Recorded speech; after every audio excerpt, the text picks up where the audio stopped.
getting the soft life confused. The soft life is not just self-care, manicures, pedicures, hair done, nails done, everything big. It's about speaking up for yourself. It's about not yelling, not screaming. It's about doing everything that makes you feel good and not expecting other people to give you the soft life.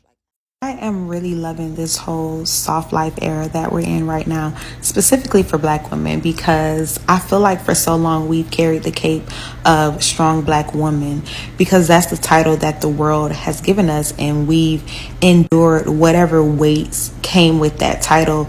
And I feel like now we're finally getting to the place to where we're putting that weight and that cape down, and we're resting in the feminine energy that God created us to rest in. I feel like we're in a real shift right now when it comes to how women approach love and relationships. I call it the soft life era, and not just in the social media aesthetic kind of way, with champagne flutes and silk pajamas, but in the mindset way. Welcome back to Voice and Value, and if you're new here, kick off your shoes and relax your feet. Party on down to the No, I'm just kidding. Because we're about to have a conversation about soft life energy. We're moving away from struggle love. You know, that ride or die, hold them down no matter what type of energy. That idea that if you endure enough pain, you've somehow earned the right to be loved properly. Nah, sis. A lot of women are now saying, I don't need to be in the trenches with you to prove that I'm loyal. I'd rather be rested and ready than to ride and die. Let's break that down. Struggle love is when a relationship is built on surviving hardship together more than actually enjoying life together. You know, it's sticking by someone through the chaos that they created, and confusing pain with passion, and wearing emotional exhaustion like it's some kind of badge of honor. It's not the same as going through life's normal ups and downs. Every relationship will face challenges. I get that.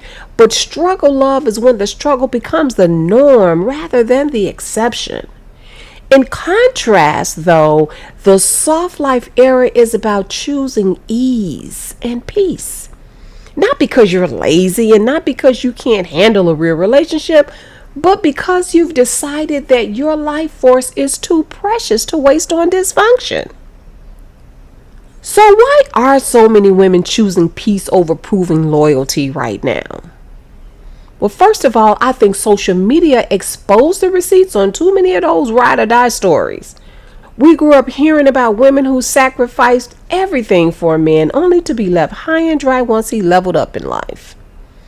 Now we see these stories play out in real time. You know, the girlfriend who worked 2 jobs to put a man through school, and then he finds himself with someone else once he gets established. Or that wife who held it down through multiple betrayals, thinking it proved her worth only to realize he never changed. The loyalty wasn't reciprocated, and that's a hard pill to swallow. Also, a lot of us watched our mothers and grandmothers wear themselves out in relationships where their loyalty was taken for granted. And we said, oh, heck no, I'm not doing that. We honor their resilience. We really do, but we don't want to inherit their exhaustion. On top of that, women have more economic freedom than before. A lot of us are making our own money, building our own stability, and when you can provide for yourself, you're less likely to settle for someone who drains you emotionally or financially. Let's talk about the psychology behind ride or die. When you feel like you have to prove that you're worthy by enduring pain, that usually comes from somewhere deep, often from childhood. If you grew up in an environment where love was tied to sacrifice, then you learn that love equals struggle. But here's the sneaky part. Some people genuinely feel uncomfortable when things are too good. They say it's too good to be true. They subconsciously look for chaos because it feels familiar to them. And that's why some women stay in these situations. The drama feels like home. There's also this fear that exists. If I'm not there for him in his worst times, he won't see me as being loyal.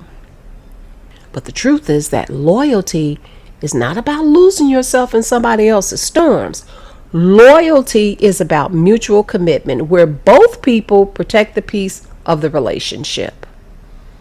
Ride or die can be beautiful when it's two people working through life challenges together, but when it becomes one-sided, when you're the only one riding and the only one dying, it's no longer a love affair.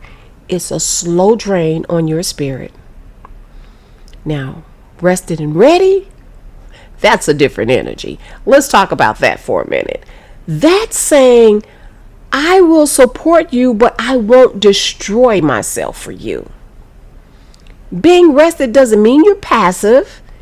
It means that you're strategic about how you go about the relationship. You protect your mental, you protect your emotional, and your physical health so you can show up as the best version of yourself in the relationship. When you're rested, you have the clarity to make good decisions. You can nurture your partner without feeling resentment, and you're less reactive and more responsive, if you will. And being ready means you're prepared to face life together, but from a place of stability. You're done with that whole survival mode way of life. Think about it. A rested, ready partner is way more valuable in the long run than someone who's been through so much chaos that they can't even think straight. Of course, there's going to be pushback. Some people call the soft life selfish or unrealistic. They'll say, well, relationships are hard work. Yeah, they are, but they don't have to be. There's a big difference between hard work and harmful work. Hard work is communicating through a disagreement, but harmful work is trying to rebuild trust with someone who keeps breaking it. Also, choosing peace doesn't mean that you want a perfect problem-free relationship. We know that's not going to happen. It means you want healthy problems and the kind that can be solved without constant damage to your soul. And please don't confuse the soft life era with avoiding love. It's about avoiding unnecessary suffering in love. It's about saying to yourself, I'm no less loyal because I refuse to drown with you.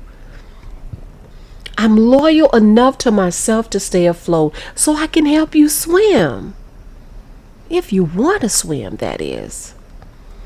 And now women are realizing more than ever that if a man sees your worth, he won't require you to prove it through hardship and pain. And at the end of the day, ride or die sounds romantic to some until you realize you're the only one doing the riding and the only one dying. Soft life sounds bougie until you realize it's just the choice to live in alignment with peace. Putting your peace of mind and mental wellness above any relationship. The world starts after your wholeness.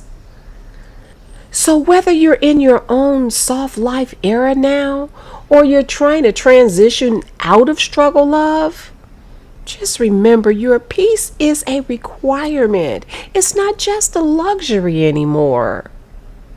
So you don't need to earn healthy love by surviving these unhealthy situations. You are allowed to choose rested and ready and live life on your own terms, peacefully. Because the truth is, the love you protect yourself for is always better than the love you exhaust yourself for. Here are a few things that helped me step into a soft mom life. I made myself a priority every day, even if I just took 10 minutes out of my day to pour into myself. I also released the mom guilt because I deserve peace just like everybody else. I started romanticizing my life. I found beauty in the small moments, and I created joy in my everyday routines. And most importantly, I set boundaries. By setting my boundaries, I said no to what drained me and yes to what fills me. And last, I invested in myself. I invested in self-care, I invested in travel, I invested in personal growth, and I poured into myself just like I was pouring into everyone else. Don't forget to like, share, and subscribe.